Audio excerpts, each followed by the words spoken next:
तो next week होने वाली है UFC 322 जो इस साल का अभी तक का सबसे बड़ा कार्ड होगा और रिमेनिंग जो कार्ड्स हैं उनको भी अगर हम देख लें तो ओवरऑल भी यही कार्ड बनता है जो पूरे साल का सबसे बड़ा कार्ड रहेगा। ऑलमोस्ट ये पूरा कार्ड एक स्टार्ट कार्ड है। हर किसी को तुमने देखा होगा पहले फाइट करते हुए। अब कुछ फाइटर्स के पीछे बहुत ज्यादा हाइप चल रही है जो न्यू प्रोस्पेक्ट्स हैं डिवीजन के, वेरस कुछ ऐसे फाइटर्स हैं जो हार चुके हैं बट फिर भी उनका नेम काइंड ऑफ तुम बोल सकते हो एस्टैब्लिश्ड है। अब इसी के साथ जब मेन कार्ड की बात करते हैं तो पूरा मेन कार्ड फुली स्टैक्ड है। यहाँ पर हर एक फाइट बहुत ज्यादा इंसेन फाइट है और इसके साथ मेन और को मेन इवेंट की बात करें तो नॉर्मली हम देखते हैं कि कभी कभार किसी कार्ड में एक सुपर फाइट देखने को मिल जाती है बट UFC 322 में दो सुपर फाइट्स होने वाली हैं जहां पर इस्लाम महाचेव जो अपनी लाइट वेट बेल्ट को विकेट करके वेल्टरवेट डिवीजन में आ गया है, जिधर वो ट्राई करने वाला है डबल चैंपियन बनने की against welterweight champion Jack Della मेडेलेना। ये सेम चीज अप्लाई होती है जोंग वेली के ऊपर भी जहां पर वो भी अपनी स्ट्रॉवेट बेल्ट को विकेट करके फ्लाईवेट डिवीजन में जा रही है, जिधर वो भी ट्राई करेगी डबल चैंपियन बनने की against flyweight champion Valentina Shevchenko. Prelim card ही तुम मिस नहीं कर सकते और मेन कार्ड तो जरा भी मिस कर ही नहीं सकते। इसी के साथ कार्ड को लेकर एक जस्टिस भी हुई है जहां पर UFC चालाक बनने की ट्राई कर रही थी चुपचाप से बो निकल को मेन कार्ड में रखकर, तो पब्लिक से UFC को काफी बैकलैश मिलता है और इसी के चलते बो निकल को अब शिफ्ट कर दिया है प्रीलिम कार्ड में। तो आज की वीडियो में इस पूरे कार्ड के बारे में बात करते हैं। अब माइंड यू ये कोई प्रिडिक्शन वीडियो नहीं है, यहां पर बस मैं इस पूरे कार्ड का प्रीव्यू कर रहा हूं। तो स्टार्ट करते हैं अर्ली प्रीलिम की पहली फाइट से जहां पर ये फाइट होने वाली है मिडिल वेट डिवीजन की, जिधर एक काफी हाइप वाला फाइटर बाइजन गुरसुसुरकाएव यहां पर फाइट कर रहा है और उसकी फाइट होने वाली है एरिक मैकोनिको के साथ। 10-0 अनडिफीटेड हमजा चिमाएव का टीममेट डायना वाइट की कंटेंडर सीरीज में वो विन करता है और उसके 4 ही डेज के बाद वो UFC में अपना डेब्यू भी कर लेता है और फाइट को वहां पर फिनिश कर देता है। बाइजन गुर की अगर हम फाइटिंग स्टाइल को भी देखें तो वो एक ऑलराउंड फाइटर है जहां पर ऑब्वियसली उसकी जो ग्रैपलिंग है वो उसका सबसे बड़ा एसेट है। पर इसके साथ एक बात नोटिस करने वाली है कि बाइजन गुर अपनी फाइट में बहुत ज्यादा कॉकी भी हो जाता है। वो फाइट करता हुआ अपने ओपोनेंट को बहुत ज्यादा ट्रोल करता है और इसी के चलते बेशक उसने अपनी पहली फाइट में फिनिश किया है, वो सबमिट करता है अपने ओपोनेंट को, बट वहां पर एक ऐसी मूवमेंट आ जाती है जहां पर बाइजन गुरसुसुरकाएव बहुत ज्यादा रॉक हो जाता है और ऑलमोस्ट वो नॉकआउट हो गया था। एरिक मैकोनिको एक स्ट्राइकर है जहां पर उसके पास बहुत अच्छी हेड किक है, तो इसीलिए मैं यहां पर बाइजन गुर की बात कर रहा था कि उसे इतना ज्यादा ट्रोल नहीं करना चाहिए। पता चले कि उसे कोई हेड किक पड़ गई है क्योंकि वे ऑलरेडी नो सारी आइज रहने वाली है बाइजन गुरसुसुरकाएव के ऊपर। अब मूविंग ऑन तो इसके बाद विमेन स्ट्रॉवेट डिवीजन में चलते हैं जहां पर एंजेला हिल की फाइट होने वाली है फातिमा क्लाइन के साथ। मूविंग ऑन तो अब बात करते हैं, I am just kidding, Angela Hill एक वेटरन है वेरस फातिमा क्लाइन ने अपनी 2 फाइट्स की हैं UFC में और वो लिटरली 20 लग रही है, वो नॉकआउट से फाइट्स को विन कर रही है। तो यहां पर बेसिकली देखना होगा कि क्या एंजेला हिल जो उसके पास एक्सपीरियंस है उसे यूज करके वो फातिमा क्लाइन को टायर्ड कर सकती है और हाई एक्सपीरियंस को दिखाते हुए क्या वो मैनेज कर लेती है फातिमा क्लाइन के बिग शॉट्स को अवॉइड करके फाइट को विन करने की। अब चाहकर मूविंग ऑन तो बात करते हैं featherweight division fighters Pat Sabatini versus Chepe Mariscal. Almost ये फाइट एक ग्रैपलर वर्सेस स्ट्राइकर के बीच में जहां पर पैट सबाटिनी एक काफी अच्छा ग्रैपलर है, उसके पास काफी अच्छे एंकल लॉक्स हैं, तो डेफिनेटली वो फाइट में देखने वाला है कि वो चेपे को ग्राउंड में लेके जाए, क्योंकि जितनी मैंने चेपे की फाइट्स को देखा है उसकी ट्रेवर पीक की फाइट एक काफी इंसेन फाइट गई है। तो पता लगता है कि चेपे लव करता है ब्रॉल करना क्योंकि उसके पास काफी अच्छी चिन है। तो फाइट में मेनली यही रहने वाला है कि वो कौन सा फाइटर रहेगा जो अपने स्ट्रॉन्ग एरिया को दूसरे के ऊपर डाल सके, यानी कि पैट सबाटिनी अगर चेपे को ग्राउंड में लेके चले गया तो हाई चांसेस हैं कि वो फाइट को विन कर जाएगा, वेरेस अगर चेपे फाइट को फीट में रखता है और पैट को फोर्स करता है ब्रॉल करने के लिए तो चेपे फाइट को विन कर सकता है। मूविंग ऑन तो अब बात करते हैं अर्ली प्रीलिम कार्ड की फीचर्ड फाइट जो होने वाली है middleweight division fighters Kyle Daukaus versus Gerald Meerschaert के बीच में। दोनों फाइटर्स काफी स्लो फाइटर्स हैं, अब दोनों को ही ग्रैपलिंग करना आती है, बट जेरल्ड मर्शार्ट क्लियर कट एक जुजुत्सु फाइटर है जहां पर अगर वो फाइट को ग्राउंड में लेके जाता है तो बहुत ज्यादा चांसेस रहेंगे कि वो काइल डॉकर्स को सबमिट कर दे। उसके पास ऑलरेडी रिकॉर्ड है मोस्ट फिनिशेस का मिडिल वेट डिवीजन में, तो इसीलिए गारंटी मान के चलो कि काइल डॉकर्स पूरी ट्राई करने वाला है कि वो फाइट को फीट में रखे और जेरल्ड मर्शार्ट को नॉकआउट करने की ट्राई करे। दोनों ही फाइटर्स की चिन तुम बोल सकते हो वीक चिन है,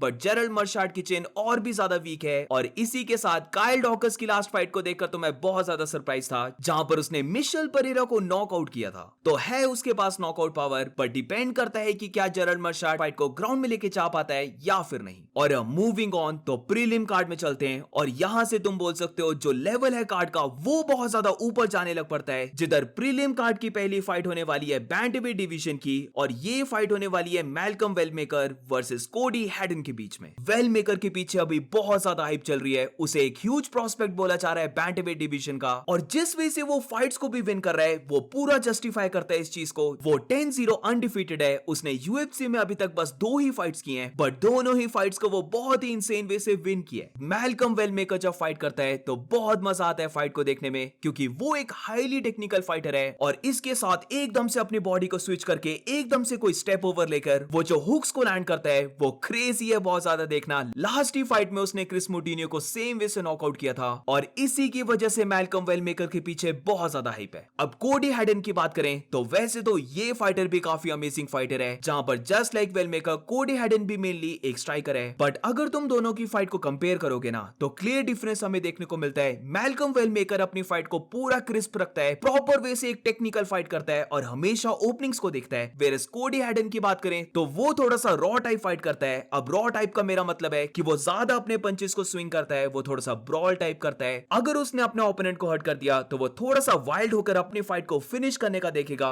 वेयरएज मैल्कम वेलमेकर हमेशा अपने शॉट्स को पिक करता है। मस्ट वॉच फाइट है ये, तो इसको तो डेफिनेटली देखना। वेयरएज मूविंग ऑन, तो ये भी काफी लोगों के लिए मस्ट वॉच फाइट है, जहां पर मैं बात कर रहा हूं विमेंस फ्लाईवेट डिवीजन की, जिधर एरिन ब्लैंचफील्ड की फाइट होने वाली है ट्रेसी कॉर्टेस के साथ। हैंड्स डाउन बेस्ट फाइट इस कार्ड की, हर कोई इसे देखने वाला है। आई मीन सबसे इंपॉर्टेंट फाइट को कौन ही छोड़ेगा। तो हाँ, ये बहुत इंपॉर्टेंट फाइट है और पता नहीं ये फाइट प्रीलिम में क्या कर रही है, मेन कार्ड में से होना चाहिए था। एनीवेज, दोनों की फाइट का प्रीव्यू करते हैं और तुम बोल सकते हो डेफिनेटली ब्लैंचफील्ड ट्राई करने वाली है कि वो कॉर्टेस को जितना हो सके उतना ग्राउंड में लेके जाए, बार बार टेक डाउन करके उसे टायर्ड करे, क्योंकि फिर उसके विन करने के चांसेस बहुत ज्यादा होंगे। अब ट्रेसी कॉर्टेस की बात करें, डेफिनेटली देखना होगा कि वो फाइट को फीट में रखे और अपनी पॉइंट फाइटिंग से वो एरिन ब्लैंचफील्ड को बीट करे। तो मस्ट वॉच फाइट, पूरे कार्ड की सबसे important fight. Whereas moving on, तो अब बात करते हैं मिडिलवेट डिवीजन की, और ये फाइट तुम बोल सकते हो एक वॉर फाइट होने वाली है। तो फाइट है between Roman Kopylov and Gregory Rodrigues, जहां पर एक बात की श्योरिटी है, पहले राउंड में ग्रेगरी रॉड्रिगेज रोमन के हेड को टेक करने के लिए आने वाला है। वो पूरी ट्राई करने वाला है कि वो रोमन कॉपिलोव को नॉकआउट करे,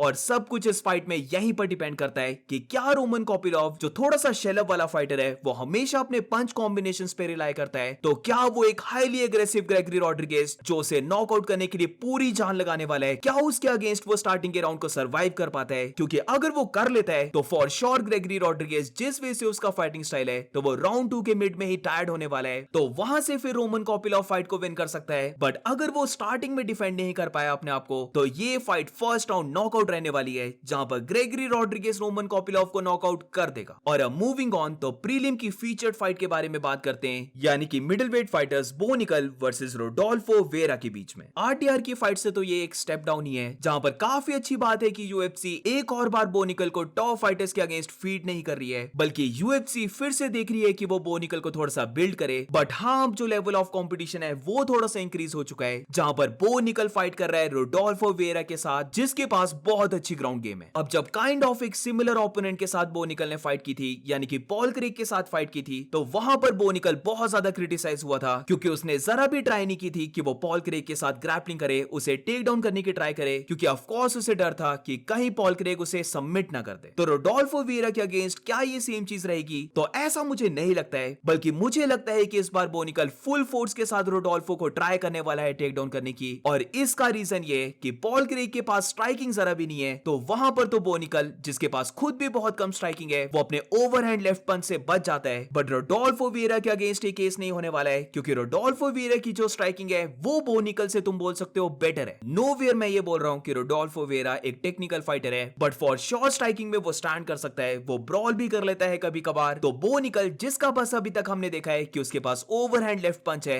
तो उससे उसका बचना बहुत ज्यादा मुश्किल हो जाएगा। तो इसीलिए मुझे लगता है कि इस बार बो निकल रिस्क लेने वाला है और रोडोल्फो वेरा को ग्राउंड में लेके जाकर वो ट्राई करने वाला है उसे सबमिट करने की। जस्ट इमेजिन, बो निकल ग्राउंड में लेके तो चले जाता है, बट वहां पर रोडोल्फो वेरा उसे सबमिट कर देता है। अभी भी वैसे बहुत ही कम हाइप हो चुकी है, बट अगर रोडोल्फो वेरा से बो निकल हार जाता है तो बिल्कुल ही हाइप खत्म समझो। तो बो निकल के लिए तुम बोल सकते हो मस्ट विन फाइट है। वेयर मूविंग ऑन, तो यूएफसी 322 के मेन कार्ड में चलते हैं, और क्या ये कार्ड बनाया है, बहुत ही इंसेन कार्ड है ये, जहां पर मेन कार्ड की पहली फाइट जिसके साथ जस्टिस हुई है, यानी कि lightweight division fight Beneil Dariush versus Benoit Saint Denis. कहां प्रीलिम में पड़ी हुई थी ये फाइट, फिर पब्लिक के बैकलैश की वजह से जहां ये फाइट डिजर्व होती है प्लेस होना, वहीं पर इसे प्लेस किया है, यानी कि अब ये फाइट आ चुकी है मेन कार्ड में। बहुत ही इंसेन फाइट है ये। दोनों फाइटर्स तुम बोल सकते हो ऑलराउंड फाइटर्स हैं। अब दोनों के बीच में एक फाइटर कॉमन है और वो है हेनाटो मोइकानो, जहां पर बेनिल दारुश हेनाटो मोइकानो को बीट करता है, बट बेनवा सैंडिनी मोइकानो से बीट हुआ था। बट जैसे कि हमें पता है हर स्टाइल की डिफरेंट फाइट होती है, तो इसीलिए जो मोइकानो की फाइट में हुआ वो जरूरी नहीं है कि दोनों के बीच में भी हो और बेनिल दारुश फाइट को इजीली ही विन कर जाए। बट यहां पर मैं एक चीज डेफिनेटली कहूंगा, अगर बेनिल यहां पर सेम मोइकानो और मैथ्यूस कैमरॉड जैसी फाइट करता है जहां पर वो फुली कंपोज रह रहा है और हर चीज को काउंटर करने का देख रहा है, तो वो बेनवा सैंडिनी को बीट करने वाला है। BST starting of the round में फायरवर्क्स को लेके आने वाला है। वो काफी प्रेशर के साथ बिग शॉट्स को तो थ्रो ही करेगा, बट ऑल्सो इसके साथ वो ग्राउंड में भी लेके जाने की ट्राई करने वाला है। तो अगर बेनिल दारुश पूरा कंपोज रहता है, वो ये सब चीजों को डिफेंड कर लेता है, तो उसके चांसेस बहुत ज्यादा इंक्रीज हो जाएंगे कि फिर राउंड 2 ऑनवर्ड्स बीएसटी टायर्ड होने वाला है, उसके टेक डाउन्स को डिफेंड करना और इजी हो जाएगा। और जब भी बीएसटी टायर्ड होता है तो उसको पंचेस थ्रो करने की बहुत बड़ी ओपनिंग्स मिलती हैं। बट प्रॉब्लम यहां पर बेनिल दारुश की है कि उसके पास बहुत वीक चिन है, तो अगर किसी मूवमेंट में बीएसटी कोई ह्यूज पंच को लैंड कर देता है, सपोज करो कि जो उसने डस्टिन पोरियर के ऊपर लैंड किए थे, तो डेफिनेटली वो दारुश को नॉकआउट करने वाला है। या हु नोस, जैसे कि उसने अपनी लास्ट फाइट में सबको सरप्राइज किया था, जिधर वो मारिशु रफी को काफी इजीली ग्राउंड में लेके जाकर सबमिट कर देता है, तो क्या पता कि वो अपनी पावर को शो करते हुए ये सेम चीज बेनिल दारुश के अगेंस्ट कर ले। तो ईदर वे कहीं पर भी ये फाइट जाती है फर्क नहीं पड़ता, क्योंकि दोनों फाइटर्स की फाइट्स काफी एंटरटेनिंग होती हैं, तो गारंटी है कि फाइट में काफी मजा आने वाला है। और अब मूविंग ऑन, तो मेरे ओपिनियन में ये फाइट पूरे कार्ड की सबसे ट्रिकी फाइट है, जहां पर मैं बात कर रहा हूं welterweight division fighters Leon Edwards versus Carlos Prates के बीच में। दोनों फाइटर्स प्योरली स्ट्राइकर्स हैं और फाइनली तुम बोल सकते हो लियोन एडवर्ड्स को काफी टाइम के बाद एक प्रॉपर स्ट्राइकर मिल चुका है, जहां पर अकॉर्डिंग टू लियोन एडवर्ड्स वो अपने स्किल सेट को ज्यादा शो कर पाएगा। बट एक चीज लियोन एडवर्ड्स की हमेशा उसे फाइट्स में मरवाती है, और वो है कि वो अपनी फाइट्स में बहुत ज्यादा क्लीन होने की ट्राई करता है। जब भी लियोन को फाइट करता हुआ देखते हैं, ऐसी फील आती है कि वो बहुत ही ज्यादा टेक्निकल होने की ट्राई कर रहा है। वो ना तो कोई वाइल्ड शॉट्स को थ्रो करता है, ना तो वो कोई मेजर रिस्क को लेता है। वो पूरा टाइम ट्राई करता है कि वो जितना टेक्निकल हो सके उतना टेक्निकल रहे। तो ये चीज काइंड ऑफ उसे कभी कभार मरवा भी जाती है। जहां पर बिलाल मोहम्मद की फाइट में भी हम देख लें, तो जिस वे से उसने लास्ट राउंड के लास्ट मिनट में फाइट की थी, अगर वो वैसी सेम फाइट 4th या फिर 5th राउंड में करता, तो हु नोस कि वो फाइट को विन कर जाता। तो कभी कभार ऐसा फील होता है कि कहीं लियोन ये तो नहीं सोच रहा है कि वो क्लिप ना हो जाए, इसीलिए वो ज्यादा रिस्क को लेता ही नहीं है। जो किल शॉट की बात करते हैं, नॉकआउट की बात करते हैं, वो लियोन एडवर्ड्स से थोड़ा सा मिसिंग लगता है। अब हाँ, उसने कमारू उस्मान को हेड किक नॉकआउट किया है, बट उसके अलावा और क्या। On the other hand Carlos Prates थोड़ा सा डिफरेंट वर्जन है, जहां पर वो ज्यादा वाइल्ड है, वो ज्यादा रिस्क को लेता है। और उसकी लास्ट ही फाइट में हम देखते हैं कि वो जेफ नील के अगेंस्ट जरा भी नहीं अफ्रेड था कि वो रिस्क ले। इनफैक्ट उसे थोड़े से पंचेस एब्सॉर्ब भी करने पड़े, बट एंड में वो एक क्रेजी स्पिनिंग एल्बो से नॉकआउट करता है। कार्लोस प्राटिस के पास एक बात है कि उसकी फिनिश करने की एबिलिटी काफी अच्छी है as compare to Leon Edwards, but जरूरी नहीं है कि लियोन की फाइट में उसे ये चीज हेल्प करने वाली है, क्योंकि अगर वो ज्यादा किल शॉट के लिए जाता है तो ऑब्वियसली वो थोड़ा सा और ज्यादा वाइल्ड होगा। और क्योंकि लियोन एडवर्ड्स एक बहुत ज्यादा टेक्निकल फाइटर है, तो यहां पर लियोन उसे काउंटर कर सकता है। पर इसी के ऑपोजिट, जैसे मैंने कहा, लियोन ज्यादा रिस्क को नहीं लेता है। तो अगर कार्लोस प्राटिस फाइट को विन कर रहा हो, वो अग्रेसिव होकर अगर ज्यादा पंचेस को लैंड कर रहा हो, तो फिर काफी चांसेस हैं कि सेम वे से लियोन एडवर्ड्स रिस्पॉन्ड नहीं कर पाएगा और वो फाइट को लूज कर जाएगा। ऑलमोस्ट एक गारंटी है कि फुल 3 राउंड्स हम स्ट्राइकिंग देखने वाले हैं। अब इसके बहुत कम चांसेस हैं, बट डेफिनेटली हो सकता है कि लियोन एडवर्ड्स कार्लोस प्राटिस के ऊपर टेक डाउन्स को शूट करे, क्योंकि एक तो उसने ये सेम चीज कमारू उस्मान और बिलाल मोहम्मद के अगेंस्ट भी ट्राई की थी, और दूसरी बात ये है कि इयन गैरी भी कार्लोस प्राटिस को ग्राउंड में लेके गया था। तो मे बी ये वाला राउट भी हो सकता है जो लियोन डिसाइड करे, बट इसके चांसेस बहुत ज्यादा कम है, क्योंकि बहुत ही टाइम के बाद लियोन एडवर्ड्स को एक प्रॉपर स्ट्राइकर मिला है फाइट करने के लिए। तो आई थिंक सो यहां पर लियोन पूरी ट्राई करेगा कि वो अपनी ज्यादा स्ट्राइकिंग को शो करे। अब प्राटिस का सबको पता है कि वो किल शॉट के लिए जाने वाला है, और लियोन एडवर्ड्स को हमने देखा है वॉबल होता हुआ। तो अगर हम यहां पर कंपेयर करें कि कौन सा फाइटर फाइट को फिनिश करेगा, तो ज्यादा चांसेस लग रहे हैं कार्लोस प्राटिस के, वेयरएज लियोन का ये ज्यादा लग रहा है कि अगर वो फाइट को विन किया तो वो प्रोबेबली आने वाला है बाय डिसीजन। देखते हैं क्या होता है, बट बहुत ही इंसेन फाइट है ये। होपफुली यहां पर हम एक स्ट्राइकिंग वॉर देखने वाले हैं और हमें पता लगने वाला है कि किसकी स्ट्राइकिंग ज्यादा बेटर है। और अब मूविंग ऑन, तो एक और वेल्टरवेट फाइट के बारे में बात करते हैं, और मेरी ओपिनियन में ये पूरे कार्ड की एक सबसे अंडररेटेड फाइट है, जहां पर शॉन ब्रेडी की फाइट होने वाली है माइकल मोरालेस के साथ। प्राइमरली ये फाइट एक ग्रैपलर वर्सेस स्ट्राइकर के बीच में, जहां पर शॉन ब्रेडी ऑल्दो एक ऑलराउंड फाइटर है, बट मुझे नहीं लगता कि वो माइकल मोरालेस के साथ स्ट्राइकिंग करने की ट्राई करने वाला है, और मोस्ट लाइकली वो पहले ही राउंड से टेक डाउन्स को स्पैम करने वाला है। वो बार बार देखेगा कि वो माइकल मोरालेस को ग्राउंड में लेके जाए और उसे बेसिकली टायर्ड कर दे। पावर डिफरेंस क्लियर है इस फाइट में, माइकल मोरालिस के पास बहुत ज्यादा पावर है। ऐसा भी हो सकता है कि कहीं वो शॉन ब्रेडी को वन पंच ही नॉकआउट ना कर दे, बट माइकल मोरालिस की जो अभी तक सबसे बड़ी मिस्ट्री है वो उसकी ग्राउंड गेम ही है, क्योंकि अभी तक उसकी ग्राउंड गेम टेस्ट नहीं हुई है। तो कोई भी नहीं जानता है कि माइकल मोरालिस ग्राउंड में कैसे फाइट करेगा। तो ये फाइट हमें यही दिखाने वाली है कि क्या माइकल मोरालिस के पास बहुत अच्छी ग्राउंड गेम है, क्या वो शॉन ब्रेडी के टेकडाउन्स को डिफेंड कर सकता है, क्योंकि अगर वो कर लेता है तो स्टैंड अप में नॉट ओनली उसके पास मैसिव साइज और रीच की एडवांटेज रहने वाली है, बट ऑल्सो जो उसके पावर बॉम्ब्स हैं वो बहुत ज्यादा ब्रूटल हैं। आई मीन गिलबर्ट बर्न्स की फाइट में हम देख सकते थे कि बर्न्स पंचेस को ब्लॉक कर रहा है, बट तब भी मोरालिस के पंचेस का इंपैक्ट इतना ज्यादा था कि ब्लॉक करने के बाद भी गिलबर्ट बर्न्स रॉक हो जा रहा था। शॉन ब्रेडी ने जो लियोन एडवर्ड्स के साथ किया था, मे भी कुछ हम वैसा देख सकते हैं फाइट में, जहां पर कंटिन्यूअसली वो माइकल मोरालिस को ग्राउंड में लेके जा रहा है, और दोनों में से शॉन ब्रेडी का साइज स्मॉल है तो वो जल्दी से लेवल को एक्सचेंज कर सकता है। उसे बहुत कम टाइम लगने वाला है कि वो माइकल मोरालिस के हिप्स के अंडर आए और इसे डबल लेग या फिर सिंगल लेग टेक डाउन करके ग्राउंड में लेके चले जाए। मे बी ये फाइट नंबर 1 कंटेंडर भी हो सकती है। अगर शॉन ब्रेडी विन किया तो डेफिनेटली उसे नंबर 1 बनना चाहिए। तो स्टेक्स बहुत है इस फाइट में, और ये फाइट बहुत ज्यादा अंडररेटेड है। कुछ लोगों ने ये भी बोला है कि शॉन ब्रेडी ने गलती कर दी है कि उसने माइकल मोरालिस की फाइट को एक्सेप्ट कर लिया। तो देखते हैं फाइट में क्या शॉन ब्रेडी की ग्रैपलिंग ज्यादा सुपीरियर आती है या फिर माइकल मोरालिस की स्ट्राइकिंग ज्यादा बेटर होती है। और अब मूविंग ऑन तो सुपर फाइट्स की बात करते हैं, जहां पर को मेन इवेंट की फाइट है विमेंस फ्लाईवेट डिवीजन की। Flyweight champion Valentina Shevchenko fight करने वाली है फॉर्मर स्ट्रॉवेट चैंपियन जो अपनी बेल्ट को वेकेट करके डबल चैंपियन बनने की ट्राई करने वाली है, यानी कि जोंग वेली के साथ। बहुत ही ज्यादा इंटरेस्टिंग फाइट, जहां पर दोनों फाइटर्स के पास प्रॉपर स्किल सेट्स पड़े हुए हैं। फाइट अगर ग्राउंड में जाए तो दोनों को ग्राउंड गेम आती है, अगर स्ट्राइकिंग हो तो वी नो कि दोनों फाइटर्स बहुत अच्छे स्ट्राइकर्स हैं। नंबर 1 गोट बोला जाता है अमांडा न्यूनेस को, और उसके बाद मुझे लगता है ये फाइट होने वाली है सेकंड प्लेस के लिए। तो एक और तरीके से तुम बोल सकते हो कि एक सुपर फाइट है, और मुझे लगता है काफी लोग ये एग्री भी करेंगे कि जो भी ये फाइट को विन करेगा वो greatest fighter of all time की लिस्ट में सेकंड प्लेस में तो आ ही जाएगा। तो दोनों फाइटर्स हर जगह सुप्रीम है, बट क्लोजली देखने पर मुझे ये फील होता है कि अगर स्ट्राइकिंग की बात करें तो जोंग वेली के पास ज्यादा बेटर पंचेस हैं, जहां पर वो बहुत ही अच्छे और काफी फास्ट पंच कॉम्बिनेशंस को थ्रो करती है। वेयरएज वेलेंटीना की बात करें तो वो इतने ज्यादा पंच कॉम्बिनेशंस तो थ्रो नहीं करेगी, बट जो उसकी किकिंग एबिलिटी है, जो वो किक्स को लैंड करती है, वो हम बोल सकते हैं कि वेली से ज्यादा बेटर करती है। अब ग्राउंड गेम की बात करें तो मुझे लगता है ग्राउंड गेम दोनों को ही आती है, बट टेक डाउन्स करते हुए और हल्की सी जूजित्सु गेम मैं बोलूंगा वेलेंटीना की ज्यादा बेटर है। जहां पर ग्रासो की फाइट में भी हमने देखा कि जब वेलेंटीना ने डिसाइड ही कर लिया कि वो फीट में ज्यादा रिस्क को नहीं लेगी, तो वो बार बार ग्रासो को ग्राउंड में लेके जा रही थी और ग्राउंड में उसे डोमिनेट पोजीशन भी मिल जा रही थी। जोंग वेली की अगर बात करें तो ग्राउंड में जाने पर वो भी अफ्रेड नहीं होती है, बट ज्यादा तुम अगर नोटिस करोगे तो वो प्रेफर करती है फीट में फाइट को रखना,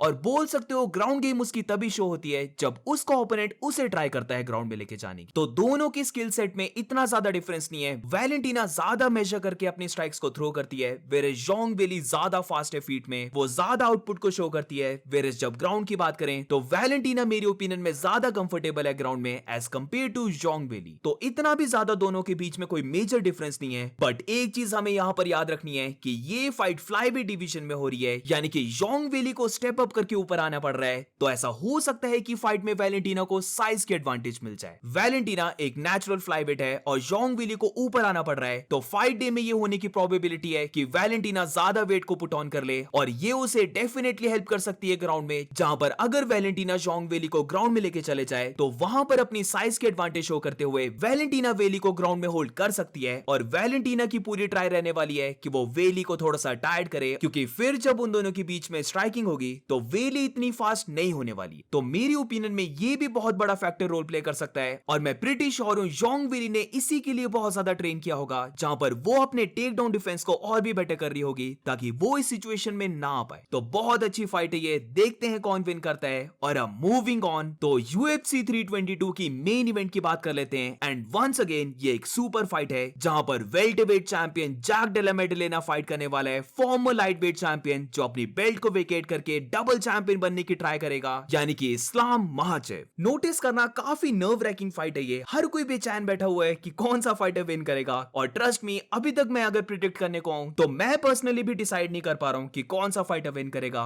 तो है तो ये काफी डिफिकल्ट फाइट टू प्रिडिक्ट। अब रिसेंटली मैंने दोनों की बातों को सुना, और पहले मुझे लग रहा था कि मे बी इस्लाम का जो साइज है वो थोड़ा सा कम पड़ जाए जेडीएम के अगेंस्ट, बट दोनों फाइटर्स एग्जैक्टली सेम वे करते हैं, जहां पर इस्लाम ने भी बोला कि वो 191 पाउंड्स है और जेडीएम ने भी बोला था कि वो 191 पाउंड है। ऑल्सो इसके साथ जो अभी इस्लाम की फोटोज निकल के आ रही हैं वहां पर जैक्ट लग रहा है इस्लाम, तो साइज का तो मुझे जरा भी नहीं लगता कि डिसएडवांटेज रहने वाली है। बस यहाँ पर दोनों के बीच में जेडीएम के पास हल्की सी रीच की एडवांटेज रहने वाली है। इसी के साथ एक और बात मैं मेंशन करना चाहता हूँ कि पता नहीं क्यों जेडीएम के जो इंटरव्यूज हैं वहां पर जेडीएम मुझे बहुत ज्यादा कॉन्फिडेंट लग रहा है। जेडीएम की एनर्जी तुम लिटरली फील कर सकते हो कि वो सुपर कॉन्फिडेंट है फाइट को लेकर, और इसके में भी दो बहुत बड़े रीजन हो सकते हैं, जिसमें एक तो है क्रेग जोन्स और दूसरा है अलेक्जेंडर वोल्कानोव्स्की। अलेक्जेंडर ने इस्लाम के साथ फाइट की थी और क्रेग जोन्स पूरी ट्राई कर रहा है कि वो दागिस्तानी रेसलिंग को काउंटर करे, और तुम बोल सकते हो अलेक्जेंडर की फाइट से उसे सक्सेस तो नहीं मिली है, बट पहली फाइट में इतना तो क्लियर हो गया था कि हाँ अलेक्जेंडर को हेल्प तो डेफिनेटली मिली है। तो मे बी ये दोनों भी रीजन हो सकते हैं जिसकी वजह से जेडीएम हमें काफी कॉन्फिडेंट लग रहा है। बट हाँ इसे तुम ओवर कॉन्फिडेंट नहीं बोलोगे, क्योंकि वो पूरा एक्नॉलेज कर रहा है कि अभी तक की उसकी सबसे टफ फाइट होने वाली है, बट इसी के साथ वो सुपर कॉन्फिडेंट भी है कि वो इस्लाम को फिनिश करने वाला है। ऑन दी अदर हैंड अगर इस्लाम की बात करें तो ऑब्वियसली वो भी कॉन्फिडेंट ही रहने वाला है। डबल चैंपियन बनना लिटरली उसकी ड्रीम थी, तो ऐसा तो हो नहीं सकता कि वो कॉन्फिडेंट ना हो। इस्लाम भी सुपर कॉन्फिडेंट होगा।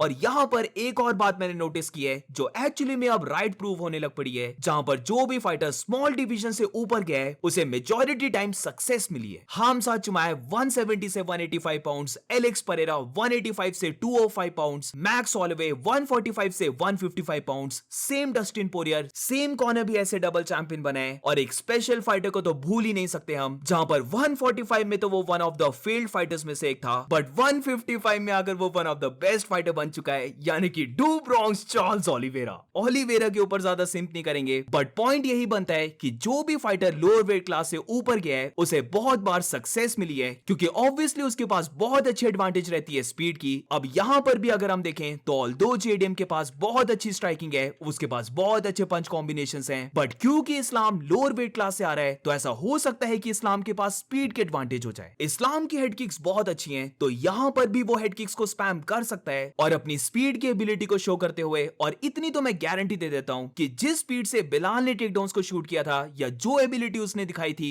उससे तो फार बेटर इस्लाम शो करने वाला है। चलो जेडीएम से स्टार्ट करते हैं, जहां पर उसके पास बहुत ही अच्छी स्ट्राइकिंग है। आई मीन जिस वे से वो टेक्निकल है, वन ऑफ द बेस्ट है उसकी स्ट्राइकिंग वेल्टरवेट डिवीजन में। वो जिस वे से पंच कॉम्बिनेशंस को सेटअप करता है वो बहुत ज्यादा सेक्सी होता है देखना। और इसी के साथ फाइट के ही टाइम जेडीएम बहुत अच्छे से एडजस्ट कर लेता है। जिधर फॉर एग्जांपल बिलाल की फाइट को ले लें तो स्टार्टिंग में दोनों के बीच में एक कंपेटिटिव फाइट चल रही थी, बट फाइट के लेटर पार्ट में हम देखते हैं कि जेडीएम बिलाल को फिगर आउट कर लेता है, और उसके बाद जो वो अपने पंचेस को सेटअप कर रहा होता है वो बहुत ज्यादा टेक्निकल भी होते हैं और देखने पर ये पंचेस बहुत अच्छे लगते हैं। अब नॉट ओनली स्ट्राइकिंग बट इसी के साथ जो रेसलिंग डिफेंस है जेडीएम का वो बहुत अच्छा है, जहां पर सबसे पहले तो उसे ग्राउंड में लेके जाना मुश्किल है, और इवन अगर तुम ग्राउंड में उसे ले भी गए तो वो एकदम से वापस खड़ा होता है। वो कभी भी अपने ओपोनेंट को एक प्रॉपर टॉप पोजीशन को रखने नहीं देता है, और यही चीज जेडीएम को बहुत ज्यादा स्पेशल बनाती है। क्योंकि बिलाल की फाइट में हमने देखा था कि लास्ट राउंड में दोनों फाइटर्स टायर्ड थे, और जब बिलाल उसे ग्राउंड में लेके चले जाता है तो मेरी ओपिनियन में अगर जेडीएम की जगह कोई और फाइटर होता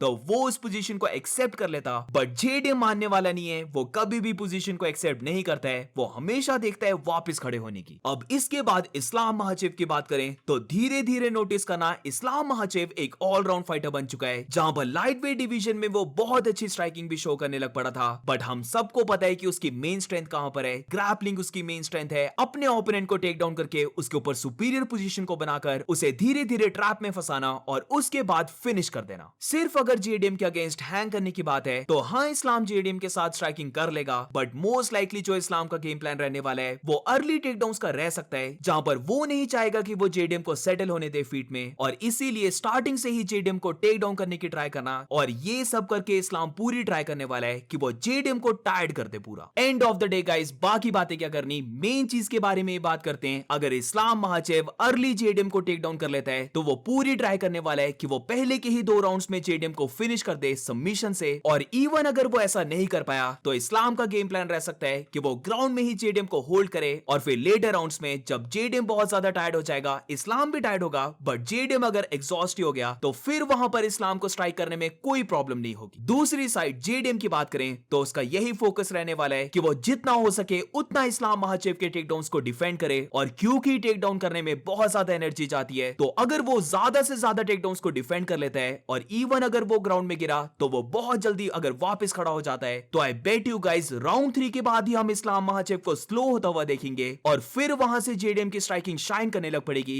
आई थिंक सो जेडीएम के पास प्रॉपर एबिलिटी है कि वो इस्लाम को फिनिश कर दे, बट हाँ कोई वन पंच नॉकआउट करना ये बहुत मुश्किल है। बट जैसे मैंने कहा पंच कॉम्बिनेशन से इस्लाम को नॉकआउट कर सकते हैं। इस्लाम को लेकर एक और मैं छोटी सी बात करना चाहता हूं कि ये बस फाइट डबल चैंपियन बनने की नहीं है, बल्कि मुझे पर्सनली ऐसा लगता है कि अगर इस्लाम महाचेव डबल चैंपियन बन जाता है तो वो गोट लिस्ट में one of the great fighters बनने वाला है। वो फॉर श्योर टॉप 7 या फिर टॉप 5 में एंटर होने वाला है गोट लिस्ट के। तो ये फाइट अगर इस्लाम विन कर जाता है तो जो गोट स्टेटस है वो डेफिनेटली इस्लाम को देना पड़ेगा। तो बहुत ही ज्यादा एंटिसिपेटेड फाइट है ये, क्योंकि इस सुपर फाइट के ऊपर लिटरली इससे भी बड़ी सुपर फाइट बैठी है जो मे भी तभी हो सकती है अगर इस्लाम वेल्टरवेट का चैंपियन बने। ऑब्वियसली मैं यहां पर बात कर रहा हूं इस्लाम महाचेव वर्सेस इलिया टुपुरे की सुपर फाइट, जो बहुत ज्यादा चांसेस हैं कि तभी हो पाएगी अगर इस्लाम जेडीएम को बीट करके वेल्टरवेट का चैंपियन बन जाए और फिर इलिया वहां से आए वेल्टरवेट में और दोनों की हो super fight. And that's it guys, ये था पूरे कार्ड का preview. Do let me know in the comments तुम्हें ये कैसे लगी वीडियो,